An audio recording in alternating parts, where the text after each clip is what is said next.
Man, there is something genuinely magical about firing up a massive open world game on the PS5.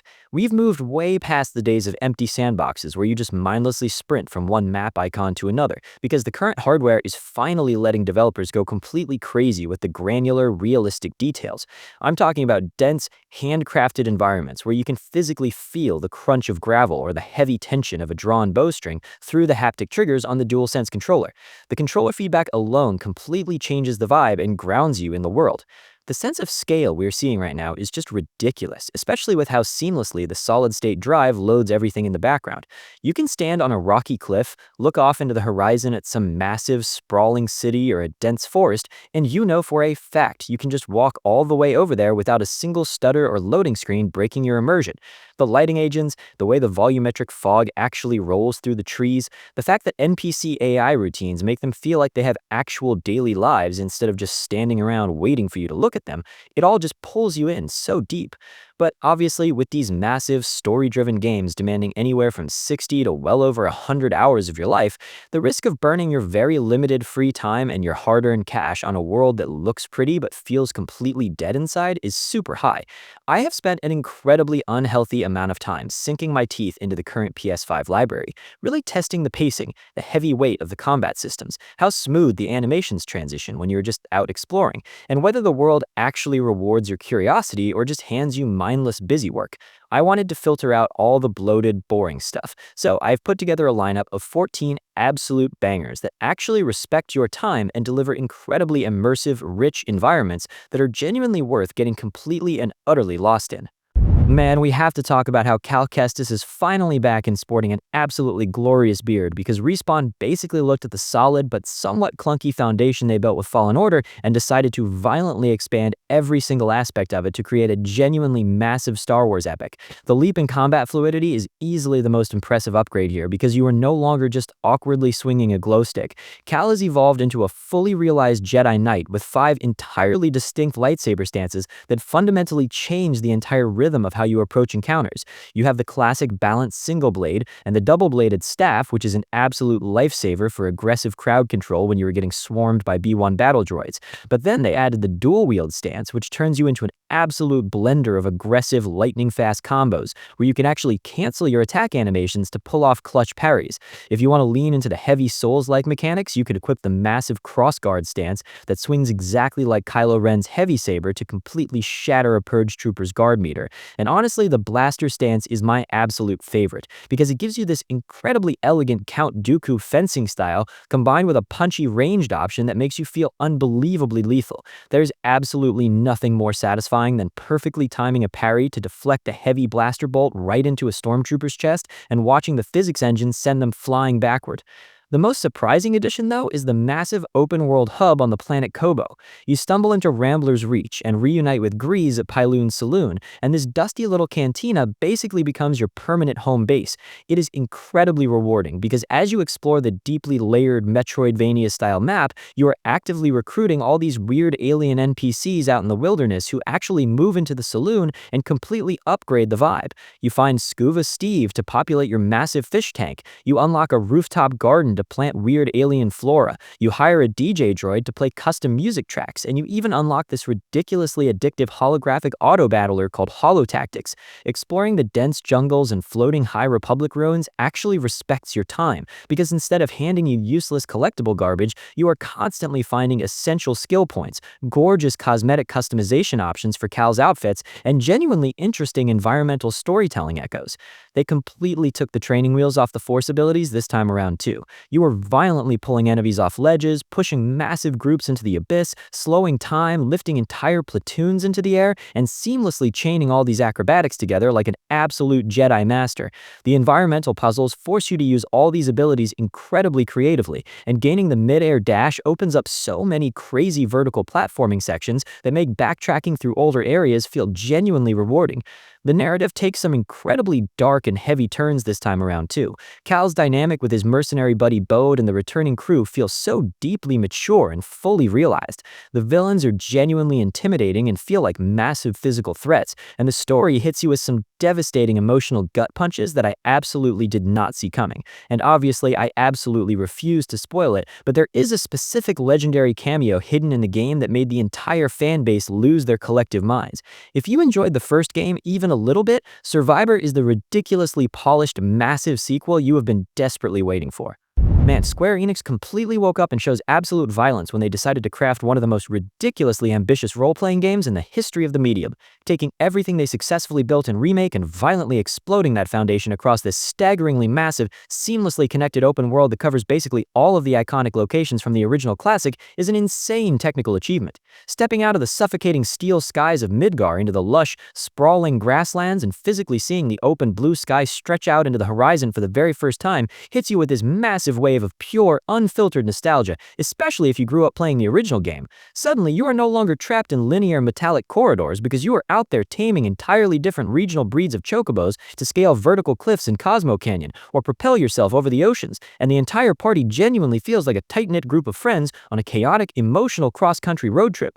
The ambient background banter between characters as you are jogging through the dust of coral or the dense jungles of Gongaga is absolutely constant and incredibly well written. The dynamic between Barrett and Red 13 alone, constantly bickering and bonding over the weirdest things, is easily worth the price of admission because it makes these characters feel deeply humanly alive.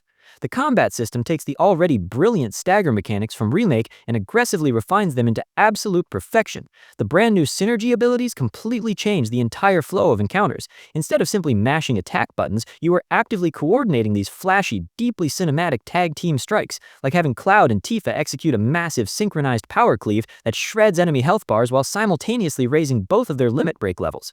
Swapping between characters right in the middle of a chaotic boss fight feels buttery smooth, and since every single party member controls so radically differently, from Yuffie playing like a hyper-mobile ninja rhythm game to Kate Sith rolling around on a giant Moogle doing absurd area of effect damage, you are constantly encouraged to experiment with your party composition. And we absolutely have to talk about the sheer scale of the Gold Saucer. They took that classic amusement park and blew it up into this hyper-detailed, neon-drenched paradise packed with so many incredibly deep minigames that you will easily lose dozens of hours ignoring the main plot. Between the updated 3D brawler, the high-speed G bike races, and the absurdly addictive Queen's Blood card game, there's an overwhelming amount of things to do. I have literally lost entire evenings of my life fast-traveling between regions to hunt down obscure NPCs, meticulously building the perfect deck to dominate the 3-lane board, and watching those satisfying chain reactions decimate my opponent's score. The narrative swings they take with the overarching story go to some incredibly dark and wild places, and while I absolutely refuse to spoil a single second of it, they are doing some genuinely fascinating, mind-bending stuff with the timeline that will have you scrolling through wild fan theories online until 3 in the morning. That final hour of the game and the chaotic, emotionally devastating ending sequence is something the entire community is still heavily processing. This is pure, unadulterated Final Fantasy firing on all cylinders, completely unafraid to swing for the fences and deliver a monumentally unforgettable experience. Man, Hideo Kojima essentially looked at the entire gaming landscape and decided to make a massive blockbuster entirely centered around the concept of being a post-apocalyptic delivery driver, and somehow he turned it into one of the most profoundly unique and meditative experiences you can have on a PlayStation console.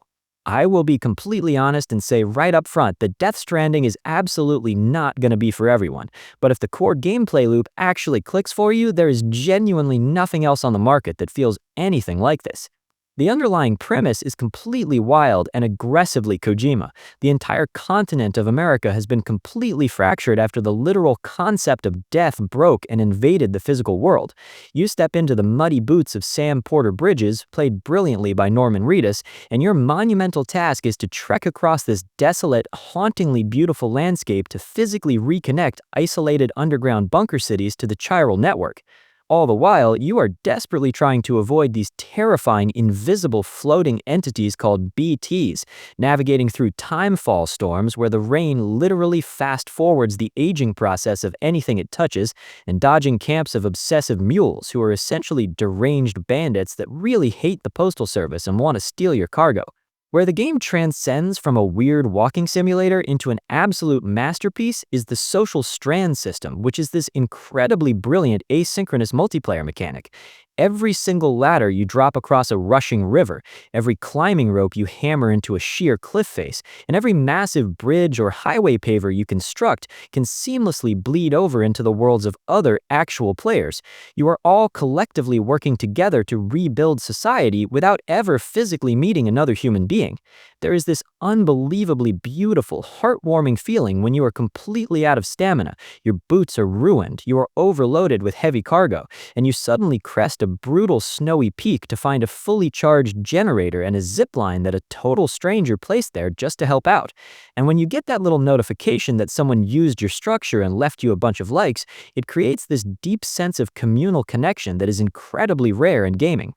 If you are going to play this today, the director's cut on PS5 is the absolute definitive version because they added a staggering amount of new content and massive quality of life improvements that smooth out the early game friction.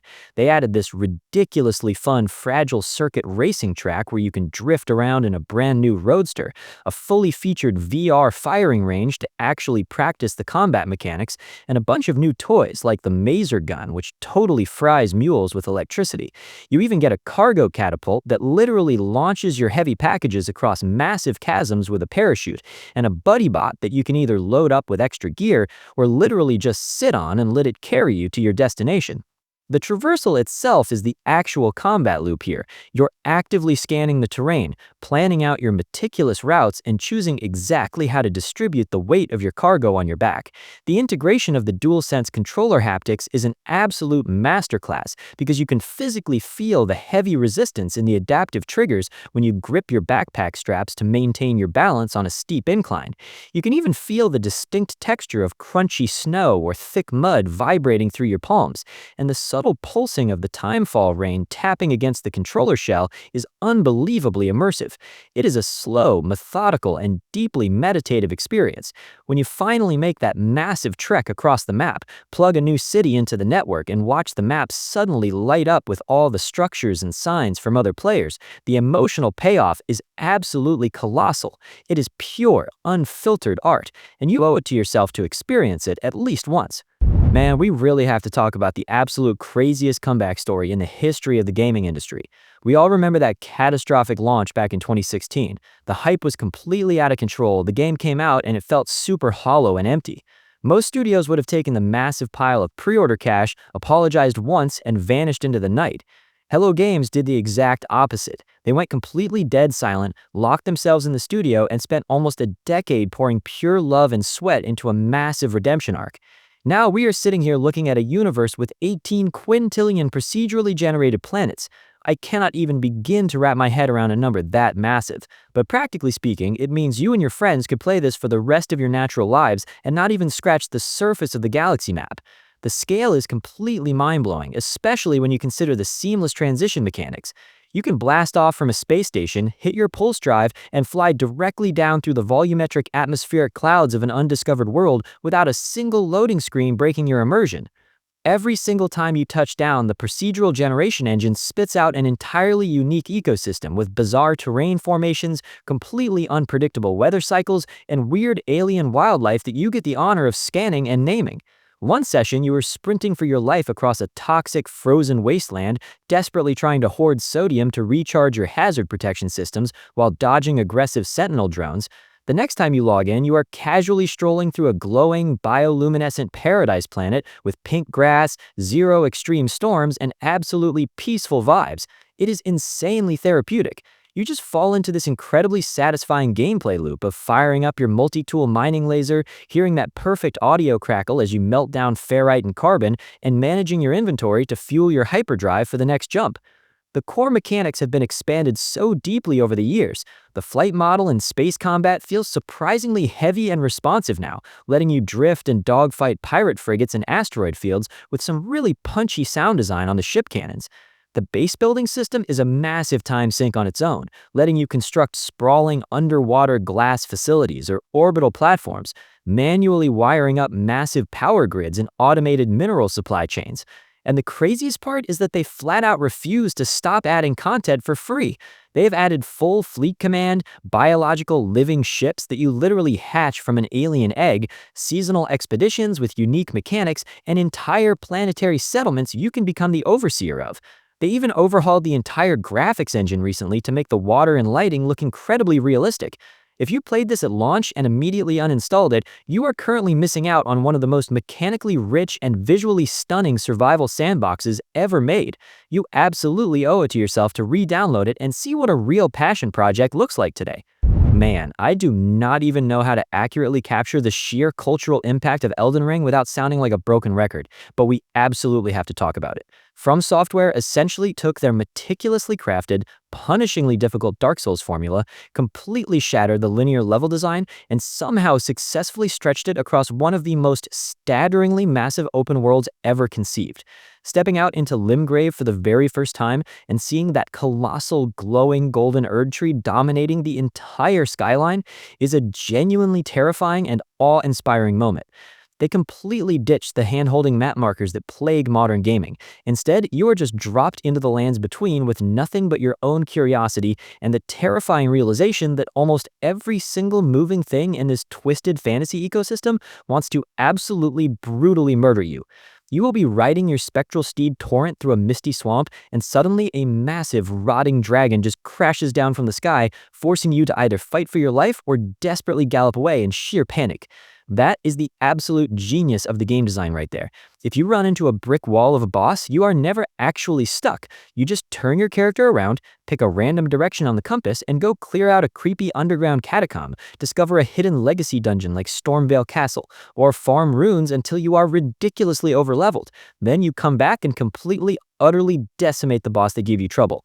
The amount of player agency and build variety they crammed into the combat system is mathematically absurd. If you want to put all your points into strength and dual-wield two colossal greatswords the size of refrigerators to stagger massive demigods, you can do that.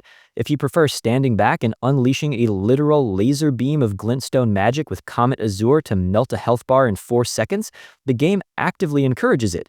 The community has spent years optimizing the most unhinged bleed builds using katanas like Rivers of Blood that just proc massive chunk damage, and the visceral sound design when that bleed effect hits is so incredibly satisfying. Add in the guard counters and the jump attacks, and the combat loop feels incredibly dynamic and weighty. The boss fights are basically theatrical spectacles of suffering and triumph. Margit the Fell Omen is specifically placed right at the entrance to the first major castle to violently humble you and teach you the rhythm of delayed attacks.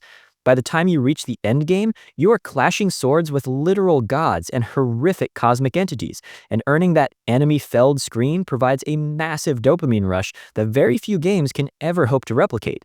And now, with the massive Shadow of the Erd Tree expansion adding the Land of Shadow, entirely new weapon classes like martial arts and light greatswords, and bosses that push the aggro mechanics to the absolute limit, the sheer volume of high-quality content is staggering. The environmental storytelling is incredibly dense. You can spend hundreds of hours reading every single item description and piecing together George R.R. Martin's tragic, chaotic lore, or you can completely ignore it and just enjoy hitting terrifying monsters with a big stick. It works flawlessly either way. This is a masterclass in open world design that completely redefined the entire action RPG genre, and it is a mandatory experience for anyone who appreciates deep, punishing, and immensely rewarding gameplay. Man, I have to be completely honest here, because Red Dead Redemption 2 straight up ruined the entire open world genre for me, and I mean that literally. You play this game, and then you try to go back to any standard sandbox, and everything else just feels like a cheap plastic movie set. Rockstar poured 8 grueling years of their lives into meticulously crafting this absolute masterpiece, and you can literally feel the weight of every single one of those years in the insane micro details. I'm talking about dynamic mud that realistically cakes onto your boots and horse hooves, weapon degradation where you actually have to sit by a campfire and manually oil your revolver so it does not jam in the middle of a massive shootout, and the fact that the Euphoria physics engine makes every single bar fight or horseback tumble feel brutally heavy and unscripted. And at the dead center of all this technical wizardry is Arthur Morgan. He is without a doubt the greatest protagonist ever written in the history of gaming.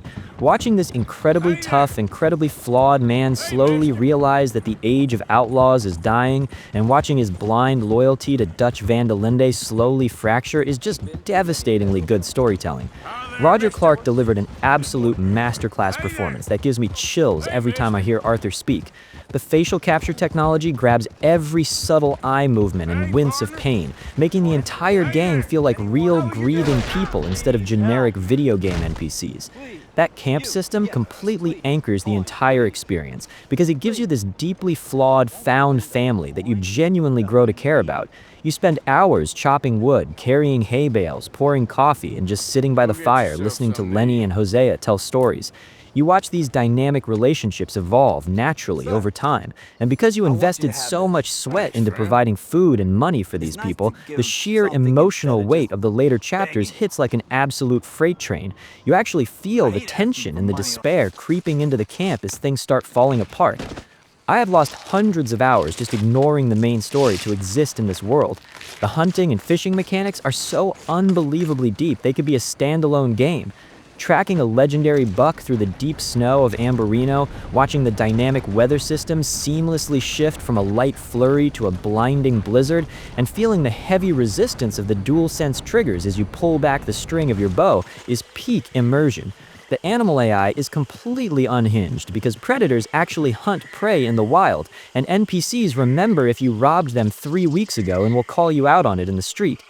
People complain that the controls are deliberately slow and clunky, that looting takes too long, and that the skinning animations are excessively drawn out, but that is the entire point. This is not an arcade shooter where you sprint around blasting things. This is a painstaking, deeply methodical life simulator set right at the bloody, tragic end of the American frontier. It forces you to slow down, bond with your horse so it does not buck you during a wolf attack, and actually live in the environment instead of just consuming it. If you are one of those people who crave deeply realistic, heavily story-driven worlds and you somehow haven't played this yet, you need to clear your entire schedule for the next month and experience absolute gaming perfection. If you somehow have managed to avoid playing The Witcher 3 up until this exact moment, you are actually incredibly lucky because jumping into the PS5 Complete Edition is without a doubt the absolute definitive way to experience this masterpiece. The visual overhaul they did for the current generation hardware is honestly staggering. You have the option to run it in a buttery smooth 60 frames per second performance mode, or you can switch on the ray tracing and watch how the incredibly realistic global illumination completely transforms the dense forests of Velen and the cobbled streets of Novigrad. The lighting bounces off the puddles and the intricate armor set so perfectly now, and the solid-state drive completely eliminates those brutal load times we all had to suffer through back on the older consoles. But what really elevates this specific version is all the nerdy mechanical overhauls and quality of life changes they baked directly into the gameplay loop. The biggest game changer by far is the new quick sign casting system. You no longer have to constantly pause the action and bring up that clunky radial menu every single time you want to switch from Igni to Art. You just hold down the trigger and press a face button to instantly blast a monster with magic right in the middle of a heavy sword combo, which makes the combat flow feel unbelievably aggressive and rhythmic. They also added this brilliant over-the-shoulder close-up camera option that makes exploring the world feel intensely cinematic, and they finally let you just instantly pick up herbs from the ground without a stupid loot menu popping up to ruin your pacing. Add in the DualSense controller haptics where you can literally feel the heavy thud of Roach galloping through the mud and the distinct magical crackle of your Witcher signs vibrating through your palms, and the immersion is just off the charts. We obviously have to talk about the narrative though, because Geralt's journey is straight up the pinnacle of role-playing game storytelling. The writing completely embarrasses almost every fantasy game on the market today. You will be riding through a swamp, pick up what sounds like a completely mundane monster hunting contract to kill a drowner, and 3 hours later you are deeply entangled in a devastatingly tragic, morally gray political dispute that forces you to make awful decisions. The entire Bloody Baron questline alone is an absolute masterclass in handling incredibly heavy, dark themes like abuse and deep regret, without ever feeling preachy or forced. The combat loop heavily rewards you for actually doing your homework like a real monster hunter. If you take the time to read the bestiary, brew in a correct alchemy oils for your silver sword, and chug the right decoctions before a massive boss fight, you feel like an absolute tactical genius on the higher difficulties. Though I will be totally honest, even with all the new combat rebalancing mods they integrated, you are still going to spend a massive chunk of your playthrough aggressively dodge rolling away from water hags and spamming the Quen shield to save your life. And the fact that this package includes both massive expansions is just ridiculous value. Hearts of Stone gives you one of the most fascinating villains in gaming history, and Blood and Wine transports you to the incredibly vibrant vineyard-covered region of Toussaint, which legitimately feels like an entirely separate, gorgeous standalone game. If you want a ridiculously massive, dark fantasy world that completely respects your intelligence and your time, you absolutely need to download this immediately. Man, I was so incredibly hyped for Ghost of Yotei leading up to its release last October, and somehow Sucker Punch completely blew my astronomically high expectations out of the water. Ghost of Tsushima was already sitting comfortably as one of the absolute best open-world action games on the PlayStation platform, with its gorgeous art direction and buttery smooth combat. Moving the timeline forward over 300 years to 1603 and shifting the entire setting to the untamed wilderness of Hokkaido, right around the massive looming peak of Mount Yotei, was the smartest move they could have made. You step into the shoes of Itsui, and she is such a fascinating protagonist because she completely ditches the whole honorable samurai code that Jin Sakai was chained to. She is this gritty, lone wolf mercenary on a brutal revenge quest against the Yotei Six, and her raw, deeply personal storyline hits so incredibly hard. The sheer jump in graphical fidelity and environmental design on the PS5 is absolutely staggering. You will find yourself just slowly walking your horse through these impossibly vibrant fields of white flowers, watching the dynamic weather seamlessly shift from a gentle snowfall to a raging blizzard under the glow of the aurora borealis. The world feels vastly more organic this time around because they leaned heavily into a clue-based exploration system instead of just throwing a million icons on your map. You are actually tracking bounties, interrogating outlaws in camps, and playing your shamisen to guide the wind toward hidden shrines and hot springs. Speaking of the shamisen, having a dedicated camp system where you can actually sit down, cook meals for buffs, craft matchlock ammunition, and just vibe with the music adds such a brilliant layer of immersion to the downtime between massive bloody skirmishes. But we really have to talk about how massively they overhauled the combat loop. They completely scrapped the old stance system and replaced it with a dynamic weapon swapping mechanic that feels ridiculously fluid. Atsui is essentially a walking armory. You can instantly switch from wielding a traditional katana to dual wielding, then pull out a massive Odachi greatsword, transition into sweeping crowd control strikes with a kusarigama, or literally impale someone with a yari spear. And because it is 1603, you even get to mix in early firearms like the Tanegashima matchlock rifle, which adds this incredibly punchy, thunderous ranged option to your toolset. The craziest new addition, though, is the disarm mechanic. When an enemy flashes a specific attack, you can execute this brutal counter that literally knocks the weapon right out of their hands, leaving them totally defenseless. And you can actually pick up their dropped sword and violently launch it at another guy across the courtyard. It creates this frantic, hyper-aggressive rhythm that rewards taking massive risks. And yes, the rumors from the original trailers were entirely true, because you get a literal wolf companion that you can call into battle. Seeing your wolf aggressively pin down a heavily armored brute while you chain together a massive multi-kill standoff is one of the most satisfying things I have experienced in gaming all year. Sucker Punch perfectly captured that classic moody Akira Kurosawa cinematic atmosphere again, but they injected it with so much more mechanical depth, verticality, and raw player freedom.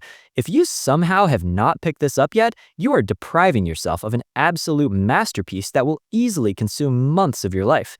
We all have that built-in radar that starts going off the second someone mentions a licensed movie tie-in video game, because history has taught us to be incredibly cynical about those obvious cash grabs. I went into Avatar: Frontiers of Pandora expecting a very shallow reskin of a generic open world, but I have to give massive credit where it is absolutely due, because Ubisoft Massive took this IP and legitimately crafted one of the most absurdly beautiful, dense, and physically reactive environments I have ever experienced on the PS5. The absolute heavy lifting that their proprietary Snowdrop engine is doing here cannot be overstated. When the sun finally dips below the horizon and the entire Pandaren jungle erupts in this glowing, pulsating neon bioluminescence, the sheer graphical fidelity is genuinely jaw-dropping. The foliage density is completely out of control, and every single leaf, massive fern, and weird alien plant reacts to your physical presence. When you are sprinting barefoot through the dense underbrush, the haptics in the DualSense controller are giving you this constant, subtle feedback that makes you feel unbelievably grounded in the world, making the immersion factor skyrocket. You step into the incredibly tall shoes of a Na'vi who was abducted and raised by the human RDA faction, which gives you this super interesting dual perspective on the universe. You have the innate physical prowess, the vertical leap, and the deep spiritual connection of the local tribes, but you also know exactly how to strip down, hack, and operate heavy human military hardware. The combat loop heavily leans into this awesome duality. You can totally go loud with a standard issue assault rifle or a shotgun, but the real meat of the game is silently stalking through the thick canopy with a massive Na'vi heavy bow.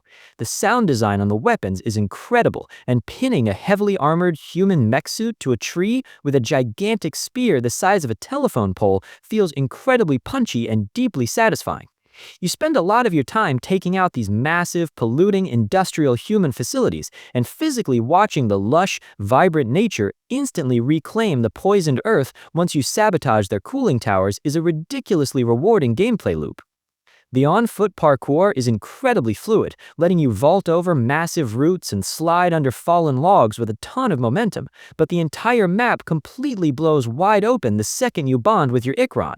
Leaping off the edge of a colossal floating mountain, plunging toward the ground, and calling your winged flying mount to catch you seamlessly in midair never loses that cinematic thrill.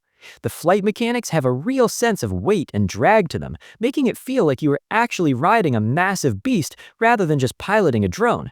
A lot of open-world games treat gathering materials like a mindless chore, but this game forces you to actually learn the ecosystem.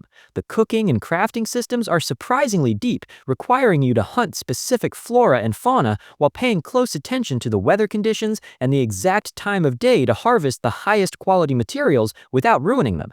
You are actually looking at the environment, using your Na'vi senses to track scent trails and analyze the wind direction, rather than just staring blindly at a minimap and fast-traveling everywhere.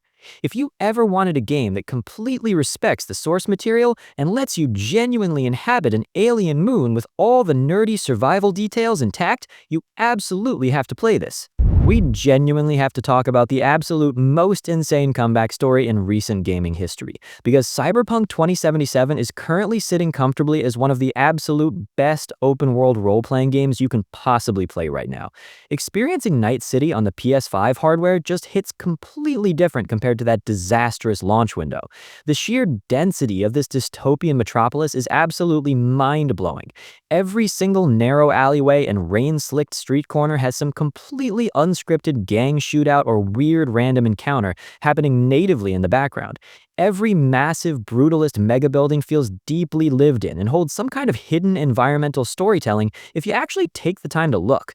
That heavy, neon-soaked, retro-futuristic aesthetic combined with the aggressive ray-traced lighting bouncing off the wet concrete never ever gets old. And they finally overhauled the character creator to actually let you build whatever specific, hyper-detailed version of V you want to roleplay as. But the real magic is how they completely gutted and rebuilt the entire gameplay loop from scratch with the massive 2.0 update. The gunplay feels incredibly punchy and heavy now, and honestly, even if you are running this on a beefy PC rig, just plugging in a DualSense controller to feel that heavy, tactile, haptic resistance on the triggers during a massive chaotic shootout completely grounds you in the world. If you want to lean into the Netrunner build, the new overclock mechanic essentially lets you become this terrifying cyber wizard, queuing up multiple quick hacks to literally boil enemies from the inside out while draining your own health to push past your RAM limits. Even pure melee builds are ridiculously viable now because you can actually unlock perks to deflect incoming bullets with a Thermal Katana and instantly dash through the air like an absolute cybernetic ninja. The skill trees got completely reworked from the ground up, so you are no longer wasting your hard-earned points on boring passive stat buffs. Every single unlock actually provides a massive, tangible change to your combat flow and movement momentum. At its core, though, the absolute shining star of this entire experience is the narrative and the incredibly deep character writing. Having the digital ghost of an egomaniacal rocker boy named Johnny Silverhand permanently trapped inside your head creates this brilliant, constant psychological tension. Keanu Reeves genuinely brings so much raw, bitter emotion to that role, and watching your dynamic with him slowly evolve is masterclass storytelling. The side characters in this game are completely unforgettable and written with so much nuance. Panem, Judy, River, and Carrie all have these incredibly massive, fully realized storylines and deeply emotional romance arcs that make you actually care about their survival in this meat grinder of a city. And if you grab the Phantom Liberty expansion, it genuinely feels like an entirely separate, massive standalone game. You get dropped into Dogtown, which is this completely walled-off, hyper-dangerous, lawless combat zone run by a brutal militia, and it adds this incredibly tense spy thriller storyline that had me glued to my screen. Idris Elba absolutely kills it as Solomon Reed, bringing this heavy, tired gravitas to a veteran FIA sleeper agent. And the alternate ending they added to the base game through this expansion is genuinely one of the most heartbreaking, devastating conclusions I have ever experienced in a video game. If you were one of the millions of people who understandably bounced off this game at launch because of the bugs, you absolutely owe it to yourself to re-download it right now.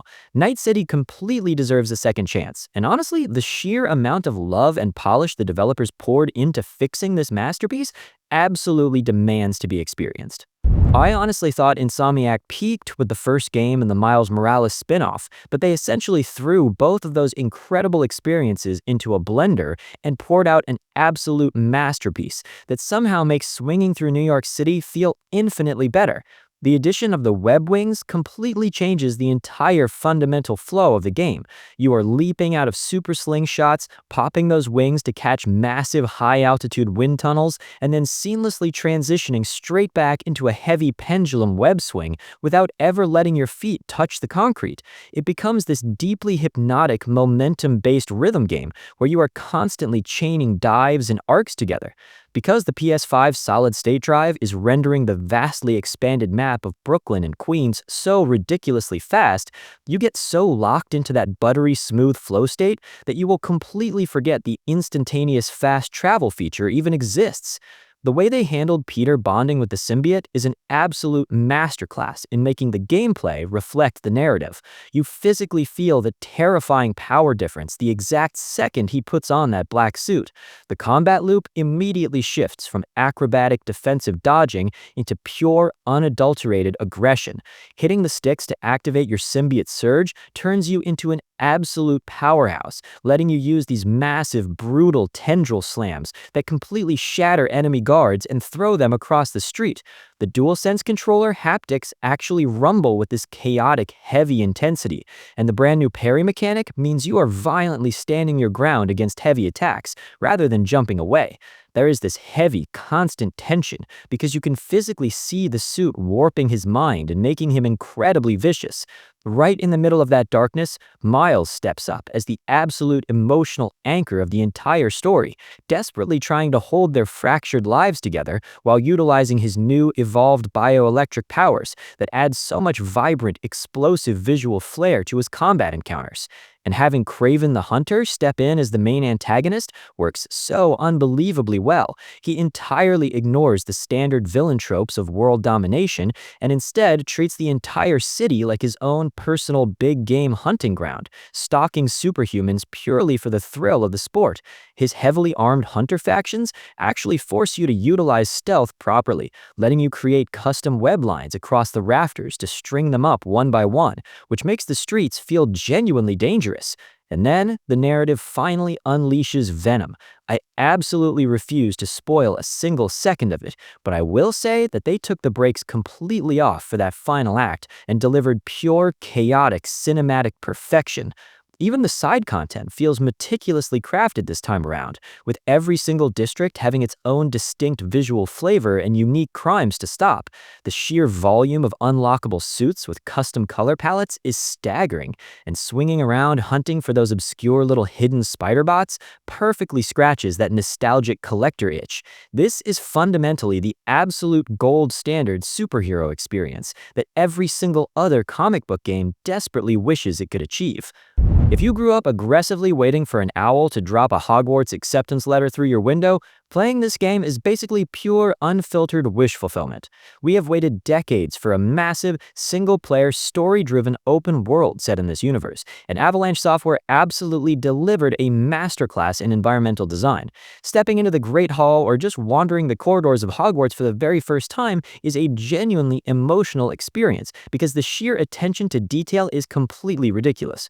The staircases physically assemble themselves as you walk them, the portraits are constantly gossiping with each other in the background, and the ghosts just casually float right through the stone walls while you are running to potions class. They actually made getting sorted into your specific house feel incredibly meaningful.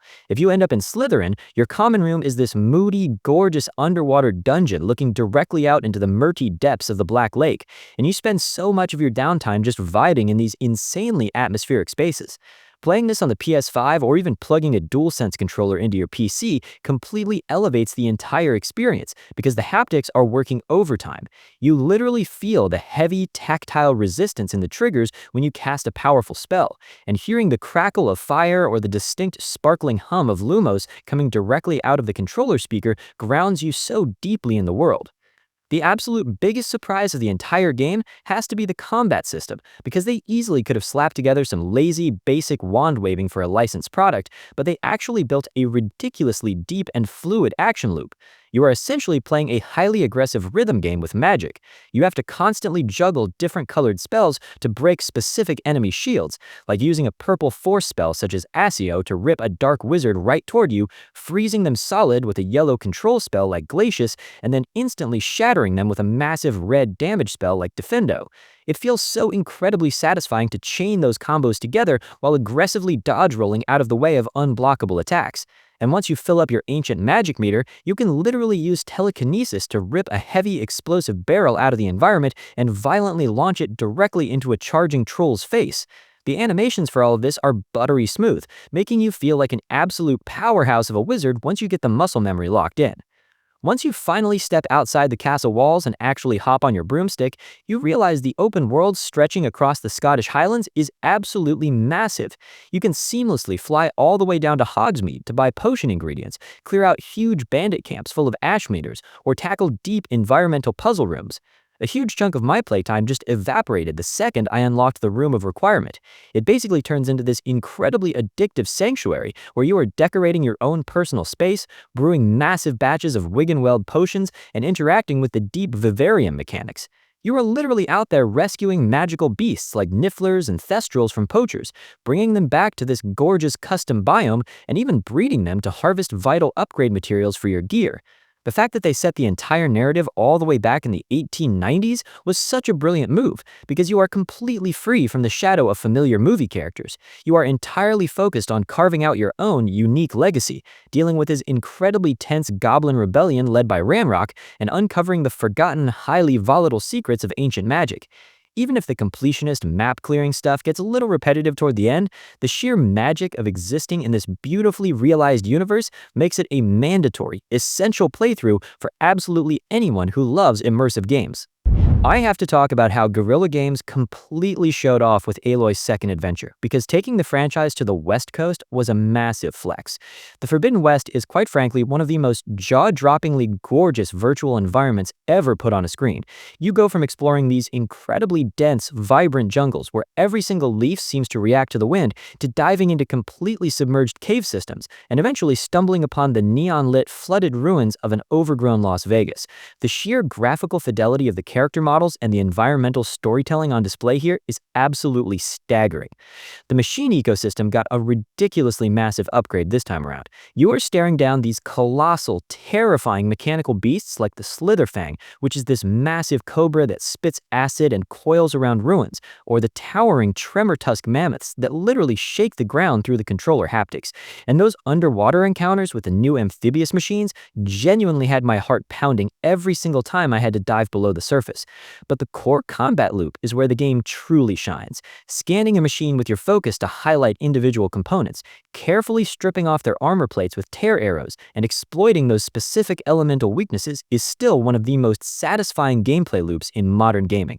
They also completely overhauled the melee system, so you are actually chaining together heavy spear combos and building up resonator blasts to unleash massive critical damage, making close quarters fights feel incredibly weighty and deliberate. You really have to adapt because the AI is way more aggressive now, constantly trying to flank you or close the distance. The biggest game changer is easily the traversal mechanics. You are no longer just awkwardly hopping up the side of a mountain to reach a fast travel campfire. Getting the pullcaster grapple hook makes scaling ruins feel incredibly fluid, and unlocking the shield wing glider completely breaks the map wide open. Being able to leap off a towering snowy peak and just peacefully glide over a herd of machines down in the valley below never loses its charm. And once you finally override a sunwing and actually take to the skies, the entire scale of the world shifts into a completely different perspective. The world building with the new tribes is incredibly dense and fascinating. You meet the Tenakth, who are these fiercely brutal warriors covered in mechanical tattoos, and contrast them with the Utaru, a deeply spiritual farming community that is slowly watching their lands die off from this creeping, toxic red blight. You really feel the heavy stakes of the narrative as this corrupted ecosystem slowly suffocates the land. And if you somehow crave even more content after rolling the credits, the Burning Shores expansion completely turns up the heat. Flying your Sunwing straight through the volumetric clouds over the shattered volcanic remains of Los Angeles is a cinematic experience you will never forget. This is an absolute masterclass in open-world sequel design. Capcom basically looked at the entire modern gaming landscape, completely ignored every single quality of life standard we have gotten used to over the last decade, and decided to just make Dragon's Dogma 2 exactly the way they wanted to make it. You honestly have to respect the sheer audacity of it. This game aggressively refuses to hold your hand or cater to modern conveniences. You only get one single save file, and the fast travel system is heavily restricted to incredibly expensive ferry stones and super dangerous ox cart rides that will almost certainly get ambushed by a massive ogre in the dead of night. Stripping away all that frictionless convenience is exactly what makes the experience feel so intensely rewarding and real. The pawn system is still one of the most brilliant and completely unhinged mechanics in RPG history. You jump into this ridiculously robust character creator to build your main companion, and they actually learn directly from watching your playstyle. If you aggressively climb big monsters, they will start doing it too. Then they get recruited through the rift by actual players across the internet, creating this wildly cool asynchronous multiplayer dynamic. You rest at an inn and wake up to find your pawn returning from someone else's world carrying random gifts, rift crystals, and actual quest knowledge. It is strangely heartwarming to realize your custom creation was out there successfully guiding a total stranger through a hidden cave system because they already explored it with you. Of course, you also have to constantly check their eyes to make sure they did not contract Dragon's Plague from another world, because that creeping mechanic can literally wipe out an entire settlement if you ignore the warning signs. The combat has always been the undisputed crown jewel of this franchise, and the sequel cranks the physics engine up to an absolutely absurd level. You are actively physically interacting with the massive scale of these monsters rather than simply mashing attack buttons. Jumping off a rocky cliff to grab onto the back of a massive griffin right as it tries to take flight, desperately clinging to its feathers while watching your stamina bar drain, and stabbing it repeatedly until you both violently crash down into a dense pine forest is literally just a random Tuesday in this game. The vocation system makes every single class feel like an entirely different video game. The Mystic Spearhand essentially turns you into a teleporting, gravity-defying anime protagonist who can paralyze enemies and launch them into the air. Meanwhile, the Trickster is out there swinging a sensor to create massive smoke illusions, manipulating enemy aggro, and tricking entire groups of bandits into casually walking right off the edge of a cliff. The entire world design forces you to actually engage with the environment instead of mindlessly chasing floating UI markers. You see a weird rock formation or a dark cave entrance in the distance, and you just have to go investigate it. Sometimes you stumble into a hidden chest full of incredibly rare armor, and other times you accidentally walk directly into the sleeping chamber of a massive drake that instantly one-shots your entire party before you even realize what happened. That constant gamble of stepping outside the safety of the city walls is unbelievably thrilling. You will absolutely lose 2 hours of progress because you got ambushed by harpies in the pitch black and forgot to deploy a camping kit, but the second everything clicks and you finally slay that massive chimera that has been terrorizing your party, the sheer adrenaline rush is completely unmatched. There is genuinely nothing else on the market that captures this specific feeling. Alright man, that completely wraps up this massive deep dive into the absolute best open world games you can physically play on the PS5 right now. I seriously need to know exactly which one of these massive 100-hour time sinks you are planning to install first. I am genuinely super curious to see what kind of virtual ecosystems you guys are gravitating toward. So make sure you drop your first pick down in the comments below.